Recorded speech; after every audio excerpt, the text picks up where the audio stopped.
बात सबसे पहले पेट्रोल, डीजल और एलपीजी गैस सिलेंडर की जो मच रही अफवाहें हैं उसकी करेंगे। मिडिल ईस्ट में अमेरिका, इजरायल और ईरान के बीच बढ़ते तनाव का असर अब भारत में दिख रहा है। पेट्रोलियम किल्लत की खबरों के बीच बिहार के कई जिलों में गैस एजेंसियों पर लंबी कतारें दिख रही हैं। ये 5 तस्वीरें आप देख रहे हैं और इन तस्वीरों को देखिए, हर जगह लोग सिलेंडर की लाइन में खड़े हो चुके हैं। काला बाजारी की कोशिश हो रही है। हालांकि बिहार सरकार ने एलपीजी की पर्याप्त उपलब्धता की बात कही है, अफवाहों से बचने की अपील की है, काला बाजारी पर सख्त कार्रवाई की चेतावनी भी है। न्यूज़ 18 भी आपसे अपील करता है कि आप सतर्क रहें, अफवाहों पर ध्यान ना दें। दरभंगा की ये तस्वीर है जहां एजेंसियों के बाहर लंबी कतार दिखी। सीतामढ़ी की तस्वीर देखिए, वहां पर भी नोटिस लगाकर लोगों को जानकारी दी जा रही है। रसोई गैस की किल्लत वहां पर दिख रही है। आरा की तस्वीर देखिए, लोग सिलेंडर लेकर पहुंच गए हैं भरवाने के लिए। सिलेंडर खरीदने की भारी भीड़ दिखाई दे रही है। मोतिहारी और मुंगेर में भी कमोबेश वैसी ही स्थिति दिख रही है। कतार में आप महिलाओं को भी देख सकते हैं क्योंकि 12 दिन से ज्यादा का समय बीत चुका है। मिडिल ईस्ट में जंग जारी है। कमोडिटी एक्ट भारत में लागू हो चुका है और ऐसे में अब पैनिक सिचुएशन भी दिखाई दे रहा है कि लोग पैनिक कर रहे हैं। उनको ऐसा लग रहा है कि गैस सिलेंडर की किल्लत हो सकती है क्योंकि सरकार की तरफ से 10 राज्यों में कमर्शियल सिलेंडर की सप्लाई पर रोक लगाई गई है और कमोडिटी एक्ट करते हुए सप्लाई को लिमिट किया गया है।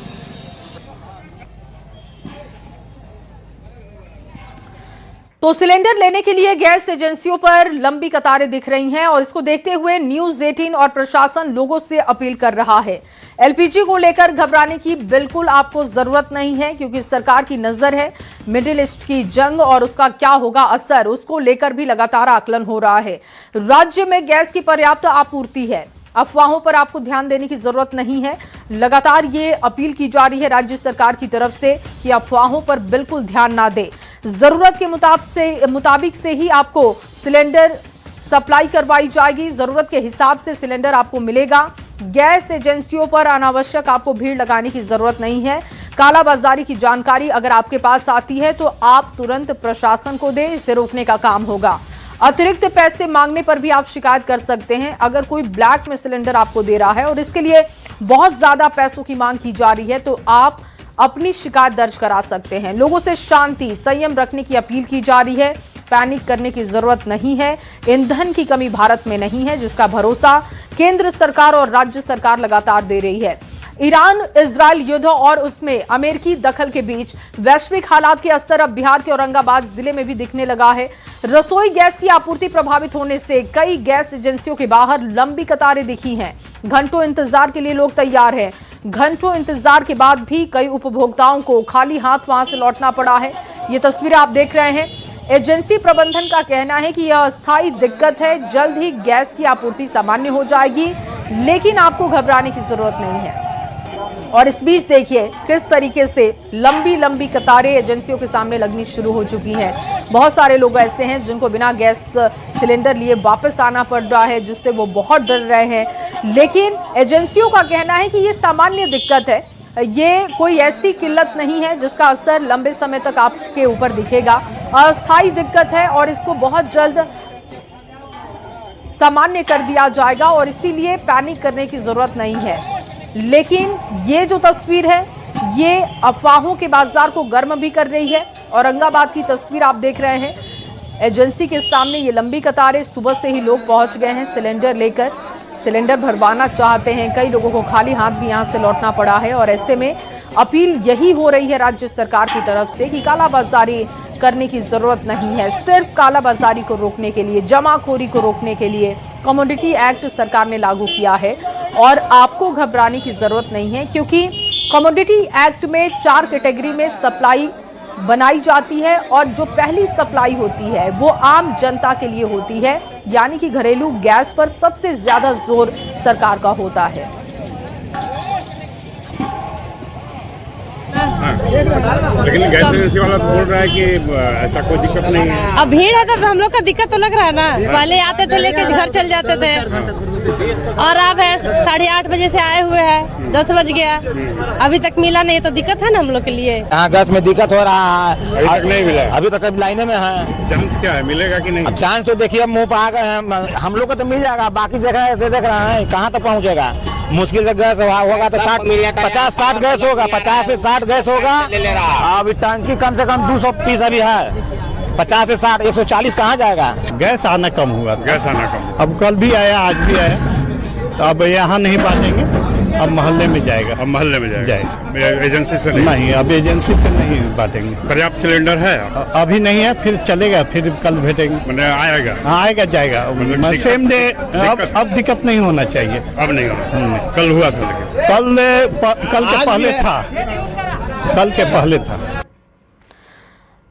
तो वहीं गयाजी में रसोई गैस सिलेंडर की किल्लत से लोगों की परेशानी बढ़ चुकी है। कई गैस एजेंसियों के बाहर सुबह से लंबी कतारें यहां दिख रही हैं।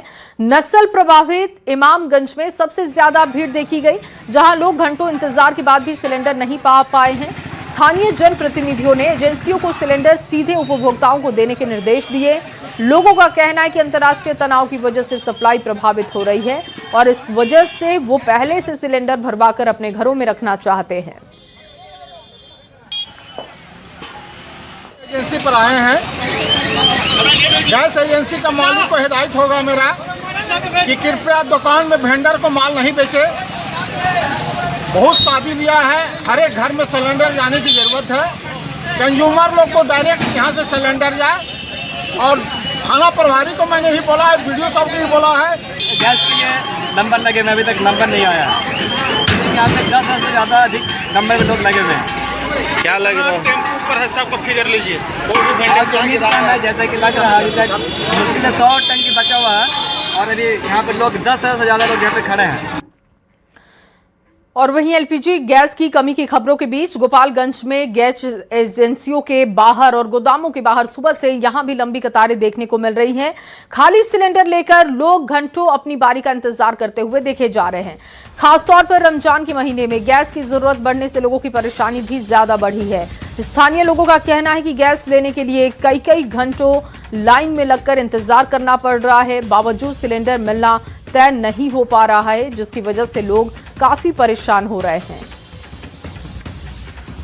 2 दिन से लौट के घर पे जा रहे हैं, गैस नहीं मिल रहा है। उसके बाद से हम लोग ईद के समय है, उसके बाद से हम लोग को सेहरी बनाना है, अफ्तारी बनाना है। गैस के लेकर दिक्कत है, हम लोग का समस्या हल करिए लोग। गैस का तो किल्लत है। हम प्रशासन से कहेंगे जिस तरह पहले होम डिलीवरी होता था उसी तरह उपभोक्ताओं को होम डिलीवरी दिया जाए। और आम जनमानस से भी हमारा अपील है कि शांति बनाए रखे, सबको सिलेंडर मिलेगा, पर्याप्त मात्रा में सिलेंडर है।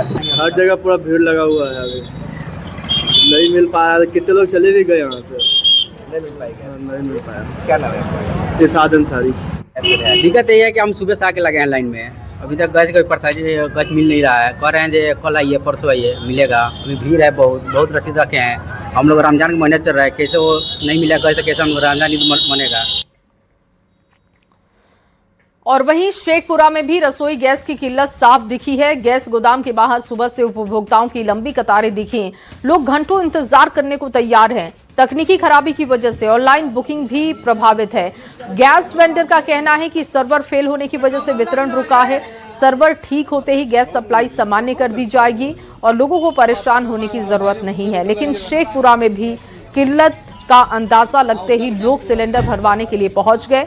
लेकिन लोगों का कहना है कि घंटों इंतजार कर रहे हैं, लेकिन सिलेंडर उन तक नहीं पहुंच रहा है, जिस वजह से अब उनको दिक्कतों का सामना करना पड़ रहा है। रमजान का महीना है, ईद का समय आने वाला है और रामनवमी का मौका है, और ऐसे में जब लोग सिलेंडर नहीं मिल रहा है तो काफी परेशान हो रहे हैं। एक तरफ मिडिल ईस्ट में लगातार परेशानी बढ़ी हुई है, जंग जारी है, 12 दिन का समय बीत चुका है और अब क्राइसिस किस तरीके से अलग अलग जगहों पर दिखने को मिल रहा है वो भी आप देख रहे हैं इन तस्वीरों के जरिए। बुकिंग 12 फरवरी को हुआ था, हम गैस ले लिए थे, फिर बोले कि 25 दिन के बाद गैस मिलेगा, तो 25 दिन के बाद हम बुक करा रहे हैं गैस, तो गैस बुक ही नहीं हो रहा, न नंबर लग रहा। यहाँ आए तो बोले रात में फोन करिए तो सुबह में नंबर लगेगा। 3-4 दिन से तो परेशान है, गैस मतलब मिल नहीं रहा अभी। नंबर मतलब लग नहीं रहा है, नंबर लग ही नहीं रहा है, नंबर ही नहीं लग रहा है। कठिनाई हो रहा है गैस उस लेने में? हाँ, गैस में तो कठिनाई नहीं है, बोलते हैं कि डीसी नंबर लाइए, आप पासबुक लाइए, गैस मिल जाएगा, लेकिन नंबर लगेगा पहले तब न। सर्वर का प्रॉब्लम चल रहा है, लेकिन रात में जो बुकिंग कर रहे हैं उनको सुबह मैसेज मिल जाता है, लेकिन दिन में जो है सर्वर का प्रॉब्लम चल रहा है। अभी तक अपने यहाँ कितना स्टॉक है गैस? अभी 560 आया है, बट रहा है। गैस आने जाने में कोई परेशानी नहीं। सर्वर डाउन होने के कारण? सर्वर डाउन होने के कारण है, और कुछ ग्राहक का ये अति रहता है, 2 तारीख के गैस लिए हैं, आज भी ले लें, उनको मन में हो रहा कि अब कैसे नहीं आवेगा। और वहीं ईरान अमेरिका इजरायल तनाव के बीच गैस किल्लत की अफवाहों का असर कैमूर में भी दिखा है। चैनपुर स्थित एक गैस गोदाम पर सुबह से ही लोग सिलेंडर के लिए लाइन में लग गए, जबकि कुछ ही देर तक सप्लाई बंद वहां पर रही। कर्मचारियों ने बताया कि तकनीकी कारण की वजह से वितरण को रोका गया और इसे जल्द से जल्द बहाल भी किया जाएगा। फिलहाल जिले में गैस की बड़ी कमी नहीं है। न्यूज 18 ने लोगों से अफवाहों से बचने और इसके साथ ही कालाबाजारी की शिकायत करने की अपील की है। अफवाहों पर ध्यान ना दें, लगातार ये अपील की जा रही है। एजेंसियों की तरफ से भी ये कहा जा रहा है कि किल्लत नहीं है, लेकिन आपको परेशान होने की जरूरत नहीं है। और ये कैमूर की तस्वीर देखिए, सुबह से लोग सिलेंडर भरवाने के लिए लाइन में खड़े हुए दिखाई दिए।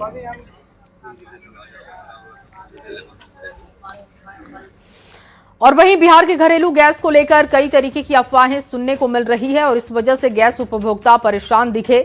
पुलिस मुख्यालय स्तर पर एक पत्र सभी जिले के डीएम और एसपी को जारी किया गया है। डीजीपी विनय कुमार ने कहा कि गैस उपभोक्ताओं को परेशान होने की जरूरत बिल्कुल नहीं है। इस मुद्दे को लेकर सरकार स्तर पर बैठक हो रही है। सभी जिले के डीएम एसपी को पूरे मामले पर नजर रखने को लिए कहा गया है और इसके लिए एक लेटर जारी किया गया है। लेटर के जरिए सबसे ज्यादा निगरानी उन लोगों की करनी है जो कालाबाजारी करने की फिराक में हैं। ऐसे लोगों पर सख्त कार्रवाई करने की चेतावनी है। समस्या है और इसको राज्य सरकार काफी संवेदनशील है और उसको इस पर विचार मंथन हो रहा है, बैठकें हुई है और चीफ सेक्रेटरी और पूरा सरकार जो है इस समस्या के प्रति काफी संवेदनशील है और इसको सभी लोगों को निर्देश दिया गया।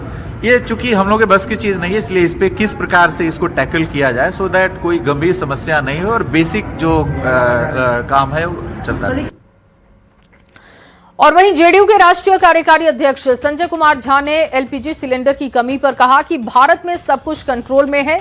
प्रधानमंत्री नरेंद्र मोदी ने समीक्षा बैठक की है। सरकार ने साफ साफ कहा है कि कोई कमी नहीं है। अफवाह फैलाकर माहौल खराब करने की कोशिश हो रही है और उससे आपको बचना होगा। सरकार ने साफ कहा कि अभी कोई कमी नहीं है, लेकिन जमाखोरी नहीं होनी चाहिए। सरकार इन चीजों को लेकर काफी सतर्क है और इसी वजह से लगातार समीक्षा बैठकें की जा रही हैं। भारत में सब कुछ कंट्रोल में है। प्रधानमंत्री जी ने रिव्यू किया है, सरकार ने साफ साफ कहा है कि कोई कमी नहीं है। लेकिन जब आप होर्डिंग शुरू कर देते हैं, अगर एक गैस का आप लेके जाते हैं एलपीजी का और वो 50 दिन 55 दिन चलता है और आप 10-15 दिन में ही लेना शुरू कर दें तो वो तो दिक्कत होगा। तो इसलिए ये जो अफवाह फैला के माहौल खराब करने का जो भी कोशिश हो रहा है उससे बचना चाहिए। सरकार ने स्पष्ट कहा है, प्रधानमंत्री जी खुद सारे सिचुएशन को देख रहे हैं कि कोई कमी नहीं है अभी, और लेकिन होर्डिंग नहीं करना चाहिए और सोशल मीडिया में जब चलता है अफवाह उससे बचना चाहिए। और वहीं पेट्रोल डीजल के संकट पर उप मुख्यमंत्री विजय कुमार सिन्हा ने कहा कि पेट्रोल डीजल की कोई कमी नहीं है। जो लोग ब्लैक मार्केटिंग करना चाहते हैं उन पर सरकार की नजर है। बयान सुनवाते हैं। क्राइसिस नहीं है, थोड़ा बहुत परेशानी बढ़ेगा। हमारा केंद्रीय सरकार की पूरी नजर और निगाह है।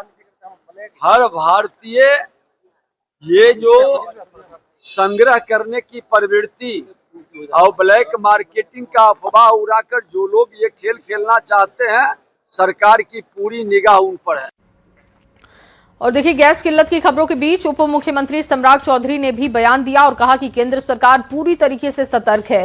राज्य में गैस की सप्लाई की कोई कमी नहीं है। उन्होंने चेतावनी दी है कि कालाबाजारी करने वालों को किसी भी हाल में बख्शा नहीं जाएगा। सख्त से सख्त उन पर कार्रवाई की जाएगी।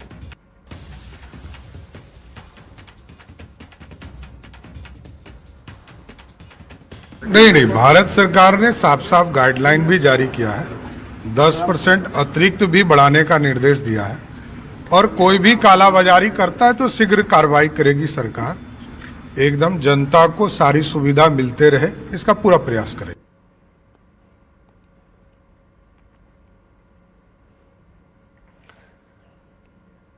तो न्यूज़ 18 भी आपसे अपील करता है कि अफवाहों पर आप बिल्कुल भी ध्यान ना दें, क्योंकि लगातार ये बातें कही जा रही हैं। तमाम बड़े नेता सामने आ रहे हैं, जनता के बीच पहुंचकर वो ये बता रहे हैं कि अफवाहों पर ध्यान देने की जरूरत नहीं है, सरकार सब कुछ तैयार करके बैठी है और जनता को परेशान नहीं होने दिया जाएगा।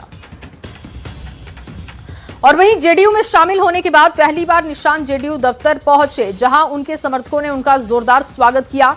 निशांत भी समर्थकों का अभिवादन स्वीकार करते हुए देखे गए। इस दौरान निशांत के सामने ही नारे भी लगाए गए। जेडीयू में शामिल होने के बाद पहली बार जेडीयू दफ्तर पहुंच रहे हैं और इस वक्त तस्वीर हम आपको दिखा रहे हैं, जहां पे बड़ी संख्या में जो जेडीयू के समर्थक हैं वो वहां पर मौजूद हैं। और निशांत कुमार पहली बार सक्रिय रूप से राजनीति में शामिल होने के बाद आज जेडीयू दफ्तर पहुंच रहे हैं और इस वक्त उनके सम्मान में, उनके स्वागत में दोनों तरफ कार्यकर्ताओं की भीड़।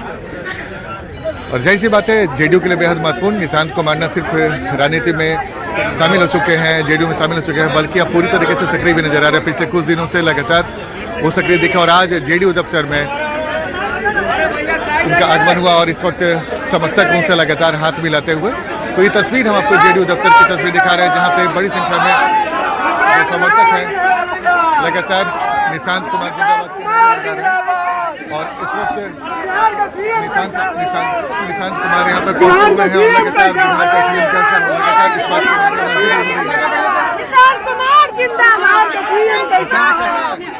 समर्थकों ने ये भी नारेबाजी की कि बिहार का सीएम कैसा हो, निशांत कुमार कैसा हो, जिसकी चर्चा लगातार जेडीयू में कई दिनों से हो रही थी। और इस वक्त हम आपको तस्वीर दिखा रहे हैं जहाँ पे निशांत कुमार यहाँ पर पहुंच गए हैं और उनके साथ समर्थक भी बेहद उत्साहित। तो जेडीयू में शामिल होने के बाद पहली बार निशांत कुमार का जेडीयू दफ्तर में आगमन हुआ, जब कार्यकर्ता बेहद उत्साहित दिखे। कैमरामैन संत के साथ आनंद अमितराज, न्यूज़ 18 नेटवर्क, पटना। और वहीं अररिया में समृद्धि यात्रा के दौरान मुख्यमंत्री नीतीश कुमार ने जनसभा को संबोधित करते हुए शिक्षकों की भर्ती का आंकड़ा दिया है। साथ ही कहा कि जो शिक्षक भर्ती के लिए बचे हुए हैं उनकी नियुक्ति भी जल्द से जल्द होगी। और सीएम की तरफ से समृद्धि यात्रा जब अररिया पहुंची, वहां पर जनता के हित में सरकार कैसे काम कर रही है इसका जिक्र किया गया। शिक्षक भर्ती को लेकर भी आंकड़े सामने रखे गए और ये भरोसा दिया गया है कि शिक्षक भर्ती की प्रक्रिया बढ़ाई जा रही है आगे, और जो शिक्षक बच चुके हैं जल्द से जल्द उनकी भी नियुक्ति होगी। बिहार लोक सेवा आयोग तो बीपीएससी वगैरह इस सब को लेकर के हम लोगों ने काम शुरू किया। 2,58,000 सरकारी शिक्षकों को उसके अलावा बहाली कर दी। अब पहले से जो उसमें थे, उसमें से भी जो 2006 में जो हम आपको बता दिए 3,68,000 थे, उसमें से बहुत लोग जो हम लोगों ने किया था उसकी परीक्षा, तो उसमें कुछ लोग शामिल हो गए, तो उसमें से भी 28,976 सरकार शिक्षक उसी में बन गए। लेकिन हमने फिर सोचा कि भाई इन लोगों को, ये जो पहले से है यहाँ आने के लिए, इन लोगों के लिए बीपीएससी की परीक्षा नहीं करने की जरूरत है। तो इसीलिए उसके लिए हम लोगों ने आप मामूली सी परीक्षा लेकर के सरकारी शिक्षक बनाया गया सब लोगों को, सब तरह से कि 5 मौका हम लोगों ने कर दिया, तो 4 तो हो ही गया है। और उसी में 2,66,000 नियोजित शिक्षक बन गए, तो बचे हुए तो मामले 73,000 है। तो एक के लिए और हम लोग करवा रहे हैं मौका कि वो भी लगे, जितना लोग भी हो जाए बहुत अच्छा। तब कुल मिलाकर के सरकारी शिक्षकों की संख्या 5,24,000 हो चुकी है। जो बचा हुआ मान लीजिए 97, उसके लिए भी काम किया जा रहा, जो भी लोग उसमें आएंगे। और वहीं मुख्यमंत्री नीतीश कुमार की समृद्धि यात्रा के दौरान जनसभा को संबोधित करते हुए मंत्री विजय चौधरी ने एसआईआर के बहाने विपक्ष पर जोरदार हमला किया। उन्होंने कहा कि गफलत की सियासत को बाय बाय कीजिए, एसआईआर में किसी मुस्लिम का नाम नहीं कटा है। विपक्ष ने एसआईआर को लेकर सिर्फ और सिर्फ अफवाहें फैलाई हैं। और हम खास तौर से अपने अल्पसंख्यक भाइयों से निवेदन करना चाहते हैं कि भाई गफलत की सियासत तो बहुत लंबी चली, अब गफलत की सियासत को तो बाय बाय कर दीजिए और गफलत की सियासत करने वालों को भी बता दीजिए कि इस सूबे के अकलियत बिरादरी के लोग अब बेदार हो चुके हैं और अपने असली हकदार को पहचानने लगे। ये तो आपको बता देना चाहिए, नहीं तो क्या क्या बरगलाया जाता है, आप ही बोलिए। कुछ दिन चुनाव के समय में क्या हो रहा है, SIR हो रहा है, सारे लोगों का नाम काट देगा। किसका नाम कटा अररिया में, किस अल्पसंख्यक भाई का नाम कटा, और अगर नहीं नाम कटा तो इस तरह की अफवाह फैलाने वाले, झूठ की सियासत करने वाले को सजा मिलनी चाहिए। और वहीं समृद्धि यात्रा के दौरान जनसभा को संबोधित करते हुए उप मुख्यमंत्री सम्राट चौधरी ने नीतीश कुमार की जमकर तारीफ की। 2005 से पहले और अब की स्थिति को याद दिलाते हुए कहा कि नीतीश कुमार ने बिहार को पूरी तरीके से बदल दिया। आगे भी उनके मार्गदर्शन में बिहार को आगे बढ़ाएंगे और विकास की राह पर बिहार ऐसे ही आगे बढ़ता रहेगा, इसका भरोसा दिया। लेकिन 2005 के पहले कोई व्यक्ति आता था, उसको दिन भर लगता था। पटना से सुबह 6 बजे चलता था और शाम के 6 बजे अररिया पहुंचता था। साथियों, ऐसा दिन देखा है लोगों के पास बिजली नहीं पहुंच पाती थी। तो आपको आश्चर्य लगेगा कि जहां 17 लाख लोगों को मात्र बिजली कनेक्शन बिहार में था, आज नीतीश कुमार जी के 20 साल के शासनकाल में 17 लाख से बढ़कर 2 करोड़ 16 लाख लोगों को बिजली कनेक्शन है। लेकिन मैं नीतीश कुमार जी को धन्यवाद देना चाहता हूं कि आज बिहार के 38 जिले में नीतीश कुमार जी ने तय किया कि सभी जिले में हम मेडिकल कॉलेज बनाने का काम सभी जिले में करने का काम। इसलिए साथियों, मैं जरूर आश्वस्त करता हूं, बिहार नीतीश कुमार जी के नेतृत्व में चलता रहा है और आगे भी नीतीश कुमार जी के ही मार्गदर्शन में बिहार चलेगा। और वहीं बिहार के ग्रामीण कार्य मंत्री अशोक चौधरी ने नीतीश कुमार की समृद्धि यात्रा पर कहा कि मुख्यमंत्री चुनाव के बाद राज्य भ्रमण का वादा निभा रहे हैं। उन्होंने बताया कि नीतीश कुमार अगले 5 साल की विकास रूपरेखा जनता को बता रहे हैं और प्रदेश की जनता के अभिभावक की तरह वो काम कर रहे हैं। अपने कमिट किया था पूरी जनता को कि चुनाव के बाद हम पूरे राज्य का भ्रमण करेंगे और वो अपना घूम रहे हैं। कमिटमेंट जो उनका है, 5 साल हमारा कैसा होगा, किस तरह से हम 5 साल काम करेंगे, उन्होंने सब रूपरेखा तैयार किया, वो जनता को बता रहे हैं।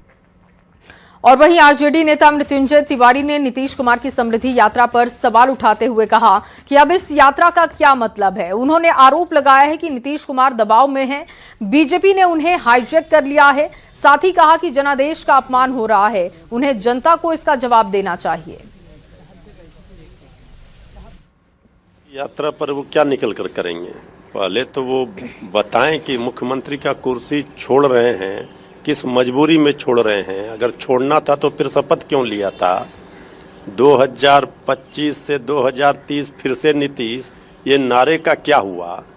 कल भी यात्रा के दौरान उन्होंने स्पष्ट जनता को ये नहीं बताया कि हम राज्यसभा जा रहे हैं, मुख्यमंत्री का कुर्सी छोड़ रहे हैं। और अब सवाल कि राज्यसभा की 5वीं सीट किसके नाम होगी। बीजेपी सांसद संजय जायसवाल ने राज्यसभा चुनाव को लेकर तेजस्वी यादव को टारगेट किया। उन्होंने कहा कि एनडीए के पास पर्याप्त संख्या है, सभी 5 सीटों पर एनडीए ही जीतेगा। संजय जायसवाल ने तंज करते हुए कहा कि जिनके पास खुद पर्याप्त विधायक नहीं, वो 41 का आंकड़ा बताकर सिर्फ भ्रम फैलाने का काम कर रहे हैं। नवंबर को भी तेजस्वी यादव जी मुख्यमंत्री का शपथ ले रहे थे, साल बताना भूल गए बेचारे। उसी प्रकार से इस बार भी वही हश्र होगा।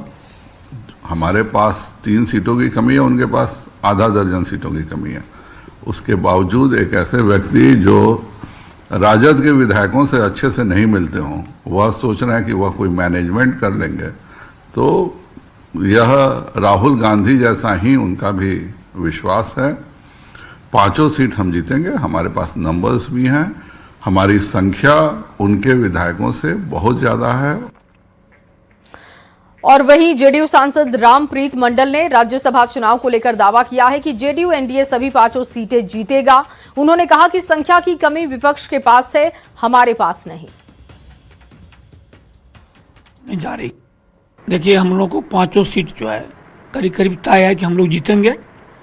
जैसा कि आप जानते 16 तारीख की जो वोट होने जा रही है, हमारे सारे माननीय विधायक जो हैं सब तत्पर हैं और हम लोगों की 3 सीट की कमी है। तो 3 सीट पर हमारे जो है जो तेजस्वी यादव के पार्टी से जो अपने आप को समझते थे कि हमको सपोर्ट करेंगे, इन लोगों में से 3 लोग हमको सपोर्ट करेंगे और हम लोग भारी मतों से विजय हासिल करेंगे। 5 सीट हम लोग जीतेंगे।